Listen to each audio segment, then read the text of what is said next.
Yeah, and be free with it and be honest. And I really, really believe in absolutely healing trauma and going to the root. You got to have a good foundation. You got to you got to Mhm. feel safe, right, in your physical body.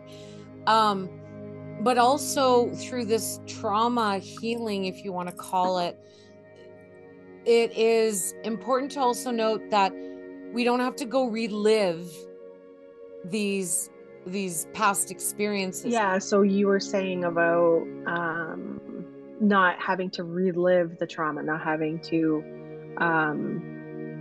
bring up all of the memories. Yeah, exactly. And I feel that sometimes we have to we get caught in the trap, in the time warp of getting sucked back into the memories of the exact point in time. And Mhm. we don't have to. There is I just bit my tongue. Is that throat chakra telling me something? um ah um that we don't have to relive the memories, and we can still do the work and get to the other side.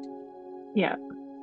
A lot of times it's our reaction to a trauma trigger. It's not necessarily the trauma itself.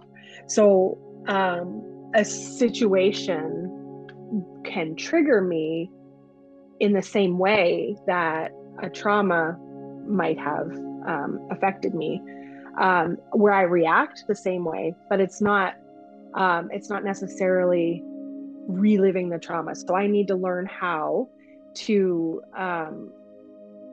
I guess, find my way through those triggers and figure out how I manage them,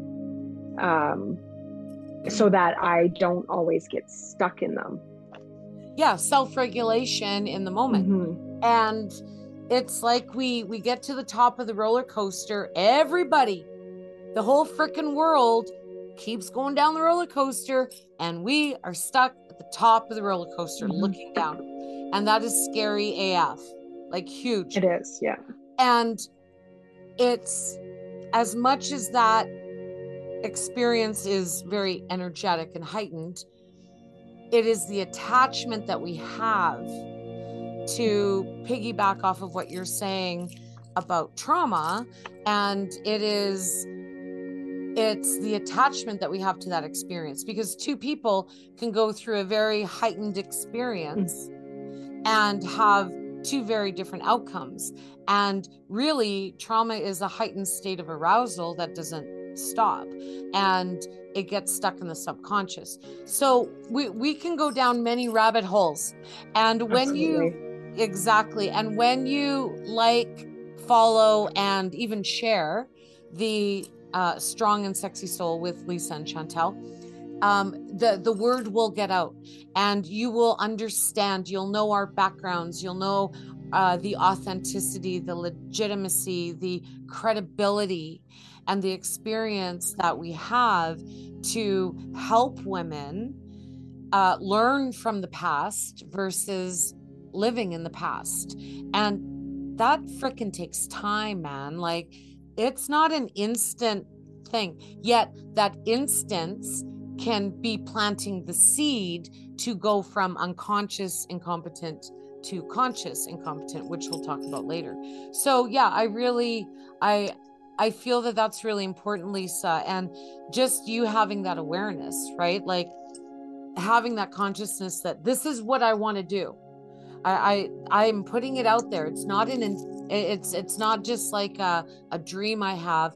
I'm actually directing some of my energy into what I want. And that is, can you paraphrase again? Like, what do you need to do? Like, what are you motivated to do now with trauma? Just, I guess, learn how to acknowledge and understand the things that trigger me and how I react in those moments, so that I can redirect my behavior or my way of thinking about the situation. And it no longer has that hold on me, or I no longer have the attachment to the trauma or even the trigger.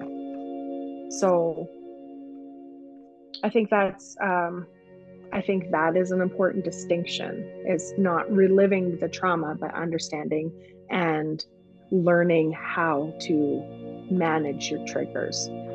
Exactly. And being able to go back, because the trauma, whatever experience, like Mm-hmm. a glass breaking can be a traumatic experience, and it can get, obviously we know in life it can escalate from there.